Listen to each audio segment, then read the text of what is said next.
For more videos, press the subscribe button and also turn on the bell notification to receive the updates directly in your device. Hi and welcome to Nehra Classes YouTube channel. My name is Vikas Nehra and this is session 2 of our ongoing Ansible series. In the previous session, we have discussed about the introduction of Ansible, why do we require Ansible, and advantages of using Ansible. In this session, we will talk about the push-based versus pull-based architecture, the architecture of Ansible, and the terms that we use in Ansible. So without wasting time, let's get started.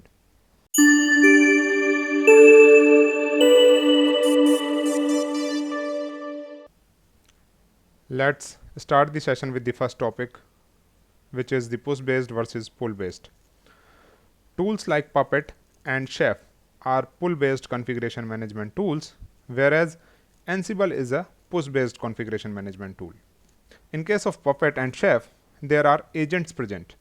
The agent software that Puppet has is called the Puppet agent, and in case of Chef, it's called a Chef client.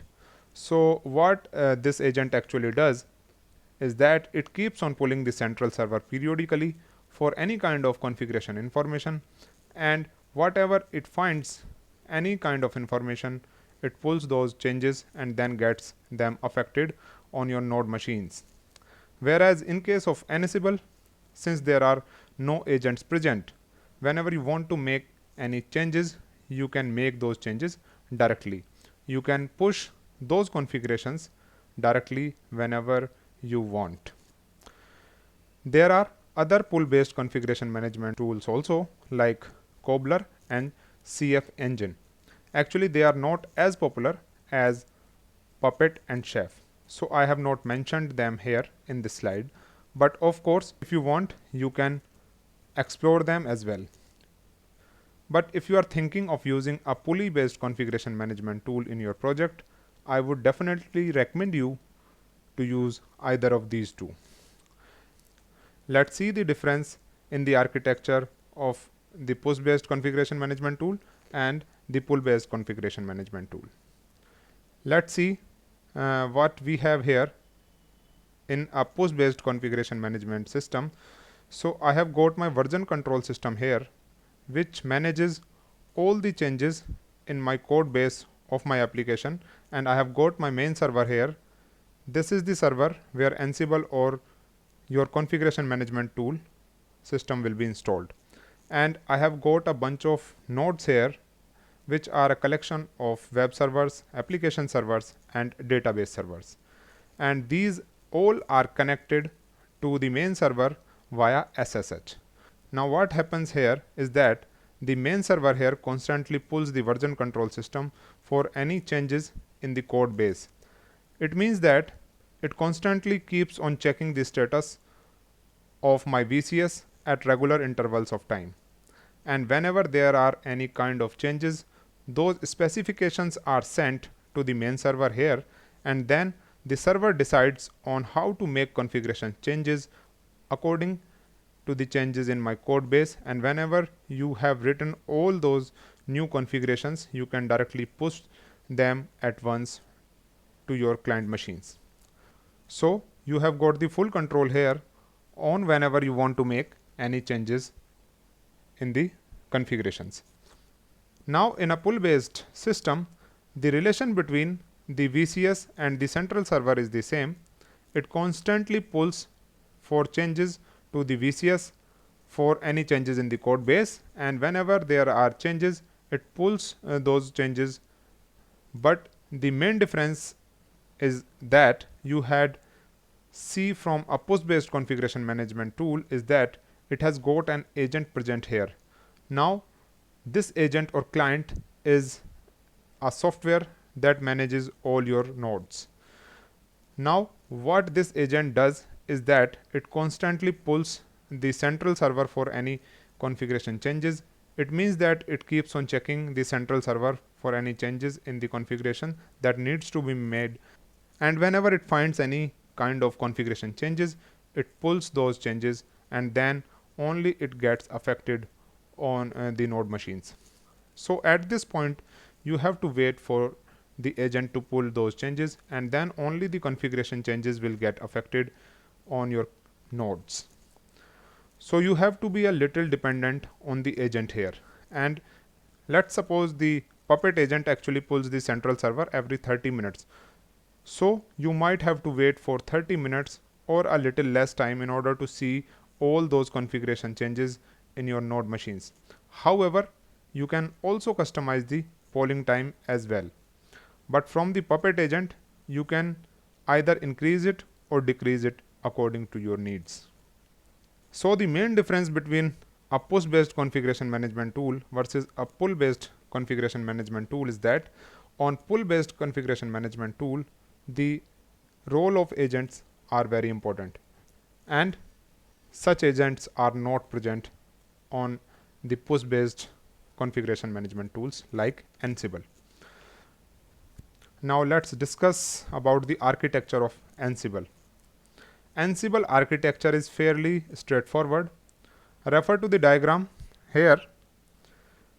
You can see in the diagram that the Ansible automation engine has a direct interaction with the users who write playbooks to execute the Ansible automation engine.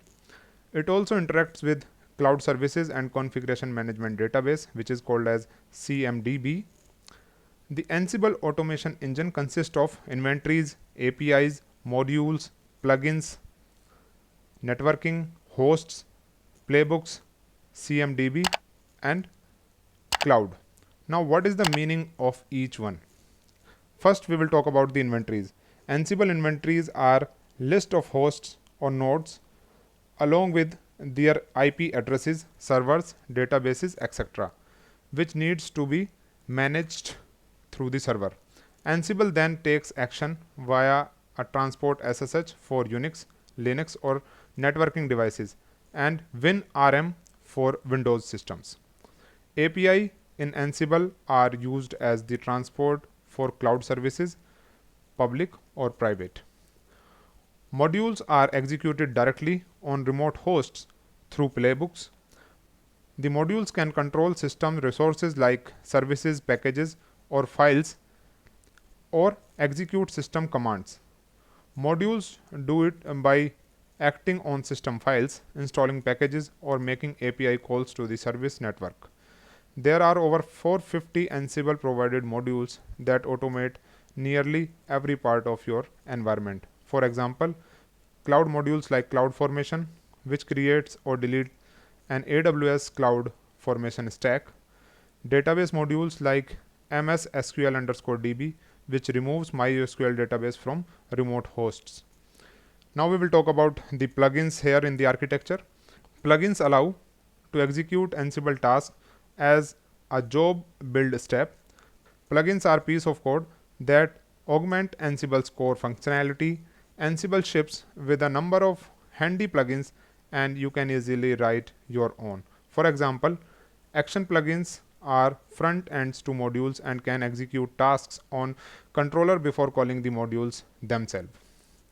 Cache plugins are used to keep a cache of facts to avoid costly fact gathering operations. Callbacks plugin enable you to hook into Ansible events for display or logging purposes.